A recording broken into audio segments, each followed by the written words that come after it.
প্রতিযোগী দেশের ইন্ধন ও ঝুট ব্যবসার নিয়ন্ত্রণ ঘিরে দেশের পোশাক শিল্পকে অস্থিতিশীল করা হয়েছে বলে মন্তব্য করেছেন শ্রম কর্মসংস্থান সচিব এইচ.এম. শফিকুজ্জামান।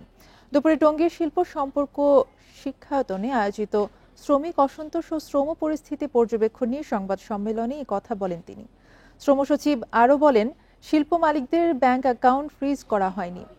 শ্রমিকদের বেতন ভাতা পরিশোধে সরকার নানা উদ্যোগ নিয়েছে। এজন্য বাংলাদেশ ব্যাংককে প্রয়োজনীয় নির্দেশনা দেওয়া হয়েছে। এছাড়া সংকট নিরসনে 9 সদস্যের কমিটি গঠন করা হয়েছে বলেও জানান এইচ.এম. শফিকুজ্জামান।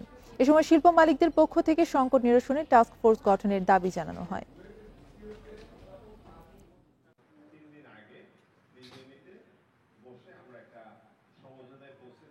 ইনএফিশিয়েন্সিগুলো আছে সেগুলোকে ফোকাস করতে হবে। এটা লেবারে হতে পারে, ম্যানেজমেন্টে হতে পারে, ফাইন্যান্সে হতে পারে।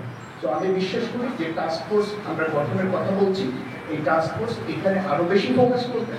দেশ এবং দেশের বাইরে থেকে বিভিন্ন ইন্ধন জোগানো হচ্ছে এবং সেটি আমরা এখন ডিসক্লোজ করবো না। ফরেন মিনিস্ট্রি, আমাদের কমার্স মিনিস্ট্রি এগুলো নিয়ে কাজ করছে এবং এটি যেহেতু একটু কনফিডেন্সিয়াল, এটা আমি ডিসক্লোজ করলাম না। তবে এটা সত্য যে এখানে আমাদের এরিয়ার বাইরে, অর্থাৎ আমার যে টেরিটরির বাইরে থেকে আপনার ইন্ধন জোগানো হচ্ছে।